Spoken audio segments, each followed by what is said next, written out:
bendito aquele que vem vindo em nome do Senhor. E o reino que vem seja bendito ao que vem a seu reino louvor.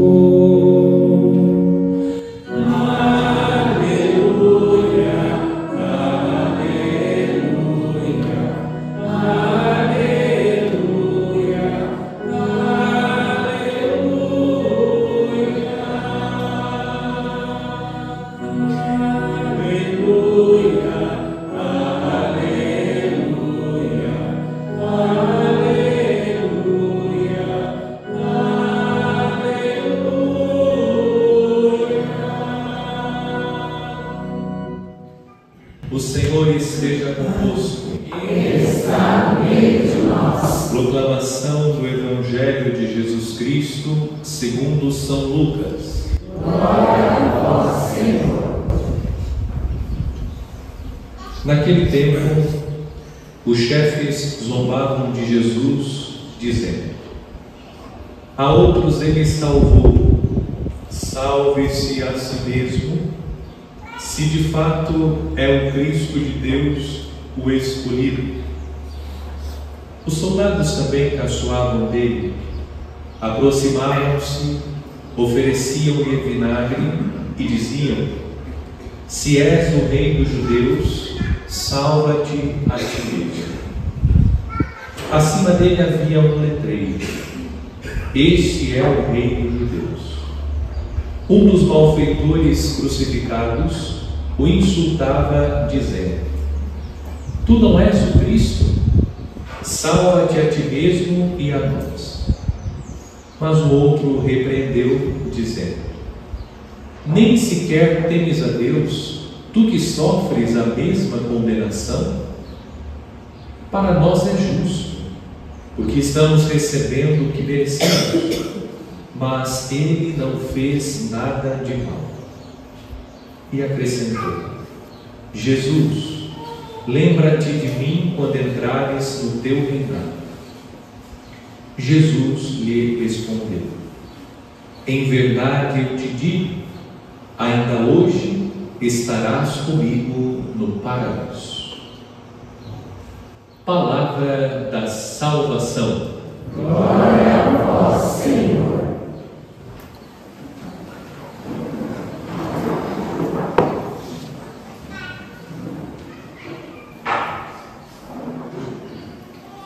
Caríssimos fiéis, celebramos neste domingo a solenidade de nosso Senhor Jesus Cristo, Rei do Universo. Com esta solenidade, concluímos os domingos do tempo comum. No próximo domingo, celebrando o primeiro domingo do Advento, iniciaremos um novo ano litúrgico. Como indiquei na última homilia, nos últimos dias do ano litúrgico, os textos bíblicos selecionados pela Igreja para a liturgia da palavra indicam as realidades últimas. Entre elas está a vinda gloriosa de nosso Senhor Jesus Cristo, com a qual conhecerá o fim do mundo. Nós meditamos no domingo passado, à luz do Evangelho, acerca do juízo final. Jesus no Evangelho anunciou alguns sinais que iam indicar a chegada dos fins dos tempos.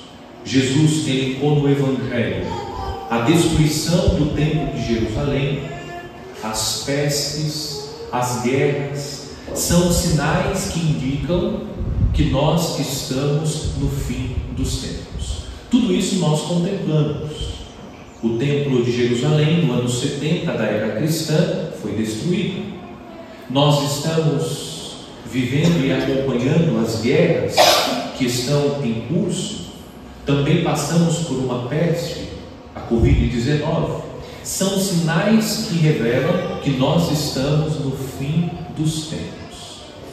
A pregação da Igreja sobre o fim dos tempos não quer causar terror, pânico e medo nos fiéis, A igreja prega sobre o fim dos tempos, sobre o juízo universal, e nós meditamos a respeito disso, para que os fiéis busquem a conversão.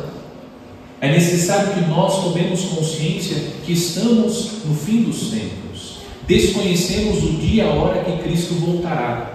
Vamos meditar sobre a vinda gloriosa de Cristo, sobretudo nos primeiros dias do Advento. Nós desconhecemos o dia e a hora. Estamos no fim dos tempos, por isso precisamos buscar imediatamente a conversão. A pregação da igreja sobre o juízo final visa chamar a conversão os cristãos. Segundo, diz o catecismo, a pregação sobre o juízo final deve inspirar o santo temor de Deus. Precisamos viver como homens e mulheres que temem a Deus. Temer a Deus. Viver como homens e mulheres que temem o Senhor, porque estão conscientes que passarão pelo juízo de Deus. Deus não quer a nossa condenação, como nós aprendemos ouvindo a parábola dos talentos. Aquele servo preguiçoso que recebeu, ele mesmo proclamou a sua condenação. Não é Deus quem condena, é o homem que promove a própria condenação. Quando vivemos como homens e mulheres tementes a Deus, nós temos consciência que vamos passar pelo juízo de Deus, e temendo a nossa condenação, nós buscamos viver retamente a nossa vida. E mais, alimentando no coração o santo temor de Deus, procuramos em tudo amar a Deus, manifestar o nosso respeito, o nosso amor a Deus. O catecismo ainda nos ensina que a pregação sobre o juízo final visa comprometer os cristãos com a justiça do reino de Deus. O cristão é alguém que se compromete com a justiça. O cristão não é alguém que fica indiferente às injustiças. O cristão, consciente que irá passar pelo juízo de Deus, ele luta para que a justiça de Deus aconteça, para que a vida seja defendida, para que todos tenham vida, para que todos tenham uma vida digna. O cristão é alguém que se compromete com a justiça. E o catecismo conclui dizendo que a pregação sobre o juízo final quer fomentar no coração a virtude da esperança, porque para nós a vinda gloriosa de Cristo não é sinônimo de tragédia. O juízo final não é sinônimo de desgraça.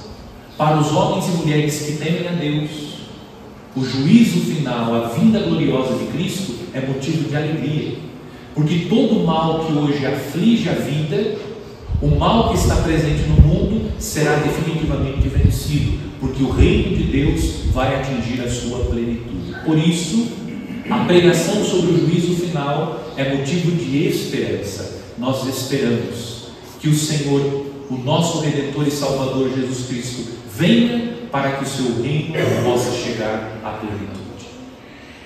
Nós fizemos esta meditação no domingo passado, e essa retrospectiva é a introdução para a meditação deste domingo.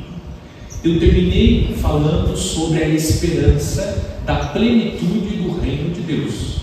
Hoje nós celebramos a solenidade de nosso Senhor Jesus Cristo, Rei do Universo. Eu chamo em primeiro lugar a atenção para uma observação que pode passar despercebida. O Evangelho de São Lucas diz que havia acima dele um letreiro, acima do Cristo crucificado há um letreiro. E na versão de São João diz que aquilo que está escrito, São Lucas diz, esse é o Rei dos Judeus, foi escrito em 3 línguas. Foi escrito em hebraico, latim e grego. São as línguas populares à época de Jesus. Portanto, no letreiro que está acima de Jesus, nós contemplamos uma revelação divina. Deus está revelando, a partir daquilo que foi escrito, e escrito em 3 línguas, que Jesus é o Rei de todos os povos, porque são as línguas populares. nós poderíamos trazer para os dias de hoje. Se nosso Senhor fosse crucificado, certamente estaria em inglês, espanhol, francês, talvez as línguas mais conhecidas e faladas. O letreiro indica que Jesus é o Rei de todos os povos. E o Evangelho proclamado pela igreja nesta liturgia indica que Jesus não é um rei como os reis deste mundo. O reinado de Cristo não vai acontecer como acontece o reinado dos reis deste mundo. Jesus é um rei, mas um rei diferente dos reis deste mundo. E olhando a história, é fato que nós encontramos reis, inclusive reis que foram santos, homens bons.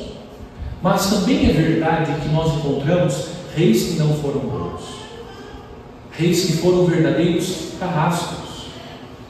E mesmo que na história encontremos reis que foram comprometidos com o bem do seu povo, são homens limitados, homens que não conseguiram atender toda a demanda, tinham os seus limites. Jesus é o rei dos reis, que não tem limites, porque Ele é Deus.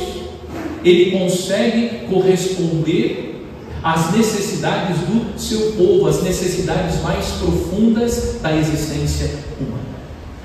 Mas eu gostaria de fazer hoje a meditação, tendo presente, sobretudo, a encíclica do Papa Pio XI, porque foi nessa encíclica que o Papa instituiu esta solenidade de Cristo Rei. E é importante para a nossa meditação considerar o contexto histórico, o contexto geopolítico da encíclica do Papa Pio XI, com a qual ele instituiu a solenidade de Cristo Rei do Universo. Guardem a data. A encíclica foi escrita em 1925. 1925. É necessário que nós situemos a encíclica considerando os fatos históricos. E há dois grandes fatos históricos que formam como que a moldura da encíclica para a nossa interpretação. Primeiro, a Primeira Guerra Mundial. A Primeira Guerra aconteceu de 1914 a 1918. E depois nós temos a Segunda Guerra Mundial, de 39 a 45. A encíclica está entre as duas guerras mundiais. Nós sabemos que a Primeira Guerra e qualquer outra guerra, ela tem as suas consequências. O povo estava vivendo, no contexto da encíclica, as consequências da guerra. Os sofrimentos se prolongam. O povo vivia a insegurança, o medo. Também acontecia no período a ascensão de regimes totalitários. Aconteciam a ascensão de regimes comunistas, socialistas, ateus.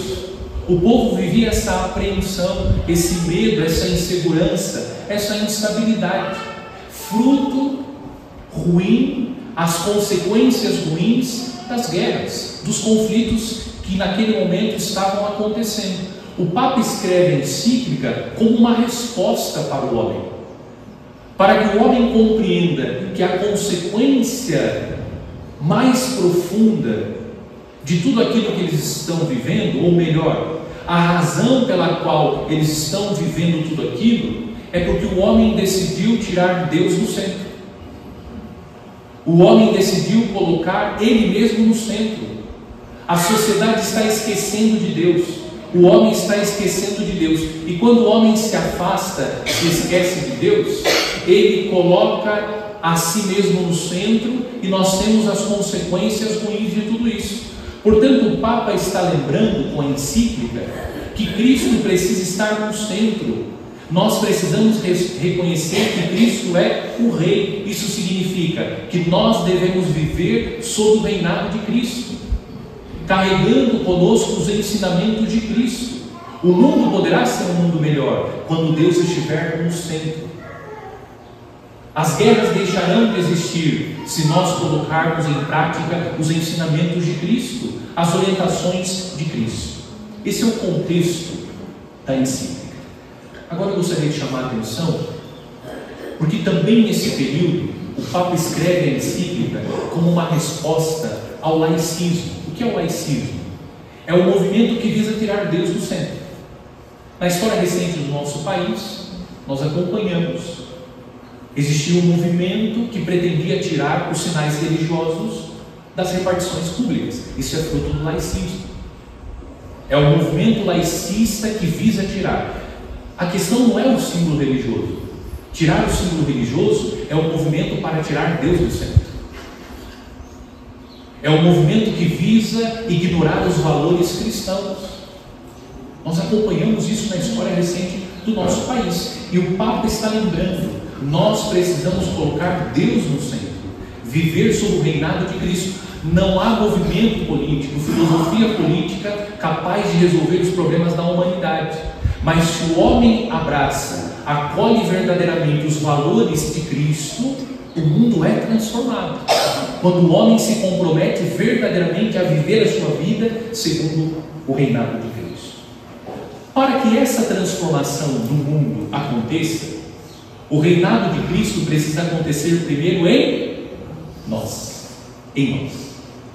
Porque nós somos parte da sociedade. É importante frisar que nós, como cristãos, não somos contra o Estado laico. Nós somos favoráveis ao Estado laico. Mas defender o Estado laico significa defender a liberdade religiosa. Estado laico não significa Estado contra a religião. Estado laico é o Estado que assegura o direito de cada um e de todos de professar publicamente a sua fé. Isso nós defendemos. O Estado laico nós defendemos como um Estado forte que defende o direito de cada um e de todos de professar publicamente a sua fé, de viver a sua religião. Nós somos contra o laicismo, que é esse movimento que visa tirar a fé. É um movimento contra a religião. Isso nós não acolhemos. Para que o reinado de Cristo aconteça no mundo, é preciso que o reinado de Cristo aconteça primeiro em nós. E nós aprendemos com a encíclica, primeiro, que o reinado de Cristo precisa acontecer na nossa mente. O reinado de Cristo precisa acontecer nas mentes. O que isso significa?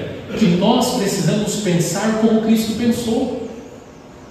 E a pergunta que precisamos colocar é: quais são os nossos pensamentos? Porque para que Cristo reine na nossa mente, os nossos pensamentos precisam ser pensamentos como os pensamentos de Cristo, ou pensamentos que estejam de acordo com os ensinamentos de Cristo. O que nós estamos pensando?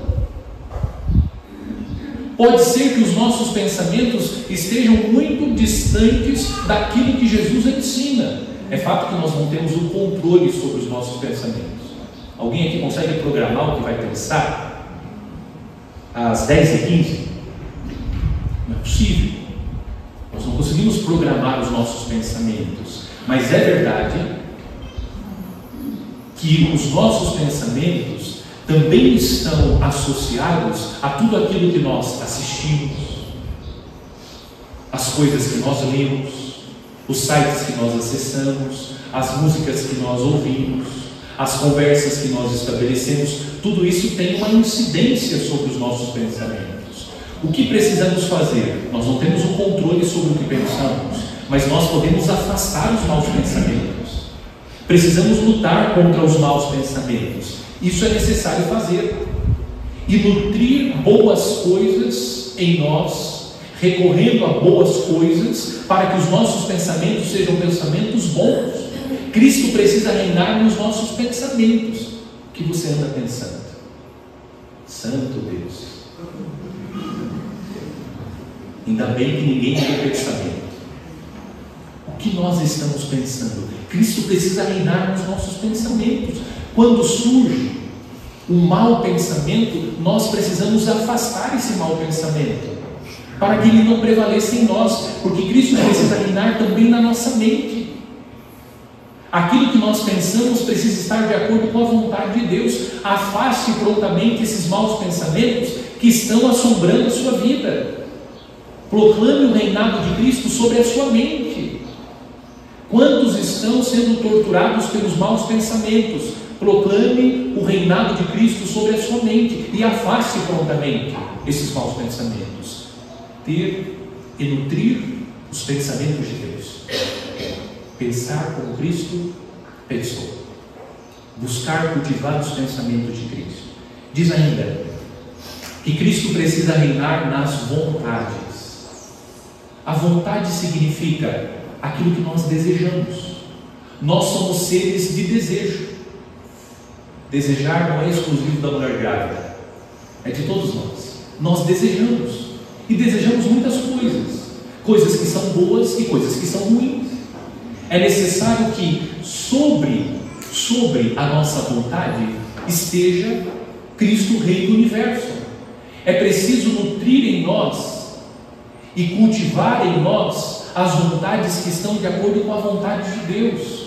Desejar aquilo que Deus deseja.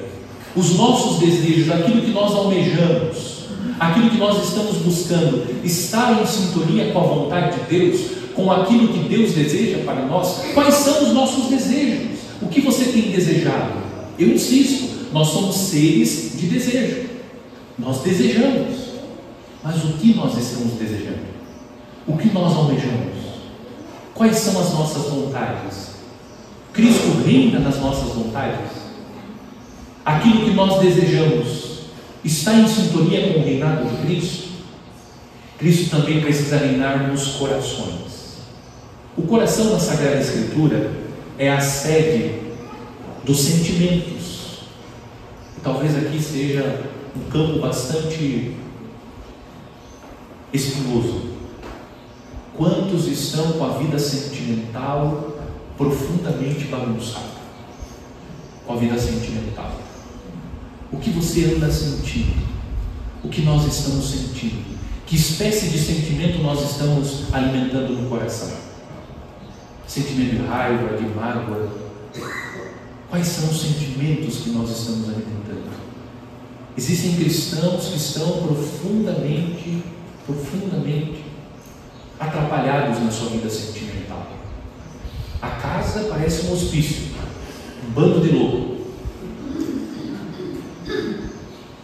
Uma gritaria, uma histeria. Cadê o equilíbrio? Isso tudo está relacionado às emoções, aos sentimentos. Se a nossa vida emocional está bagunçada, nós vamos externalizar isso. E esses gestos de histeria, de grito, é próprio de alguém que, do ponto de vista da psicologia, emocionalmente está esfacelado. Como está a nossa vida emocional? Como estão os nossos sentimentos? Que espécie de sentimento nós estamos alimentando no nosso coração? O que nós estamos sentindo? Depois, Cristo precisa reinar nos nossos corpos.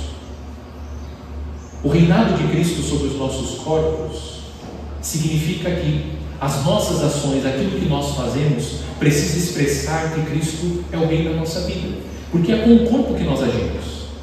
Nós agimos com os nossos membros. O corpo aqui significa a nossa ação, a nossa prática, a ação concreta. Cristo está reinando na nossa vida. Como nós estamos cuidando desse templo? Nós meditamos sobre isso.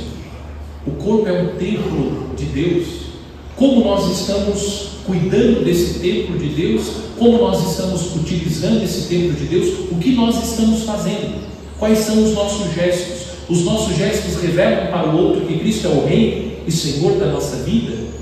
Por aquilo que nós fazemos, pelos gestos que nós temos, as pessoas reconhecem que nós estamos sob o reinado de Cristo, que Cristo é o Rei da minha vida. E por fim, Cristo precisa reinar na sociedade. Veja que eu comecei falando sobre o mundo, para que nós compreendêssemos que a transformação do mundo passa pela nossa transformação. Cristo vai reinar na sociedade a partir do momento em que Ele reinar em nós, porque somos nós que vamos levar os valores cristãos e defendê-los no mundo. E aqui sociedade também significa que nós precisamos ter a coragem de defender os nossos valores. Nós não podemos recuar. Nós precisamos nos posicionar como verdadeiros cristãos. Padre, significa que nós precisamos sair do soco? Não, não é isso. Nós precisamos ter firmeza, defender os valores, defender a família, defender a vida, defender a dignidade das pessoas, defender a inocência, a pureza das crianças. Nós precisamos ter a coragem de defender os nossos valores. Nós não podemos recuar, porque nós temos uma missão. Cristo disse que nós devemos ser sal da terra e luz do mundo. O reino de Cristo está entre nós. Esse reino precisa crescer entre nós, e vai crescer entre nós na medida que nós permitimos que Cristo reine em nós. E vivendo sob o reinado de Cristo, nós vamos defender os valores da nossa fé, se posicionar como verdadeiros cristãos que defendem, e mais do que defender, é viver os valores, porque nós defendemos quando nós vivemos. Em tudo aquilo que nós fazemos, os valores da nossa fé precisam estar presentes. Vamos pedir a Deus, nesta solenidade, a graça para que possamos viver sob o reinado de Cristo. É muito bonito dizer que Cristo é rei, mas nós precisamos viver na prática, se submeter ao reinado de Cristo, pedindo que Cristo, que Ele reine nas mentes, nas vontades, nos corações, que Cristo reine nos corpos e na sociedade. Vamos submeter verdadeiramente a nossa vida ao reinado de Cristo, porque submetidos ao reinado de Cristo, nós vamos experimentar com mais intensidade as alegrias do reino de Deus, esse reino que nós esperamos a sua plenitude com a vinda gloriosa de nosso Senhor.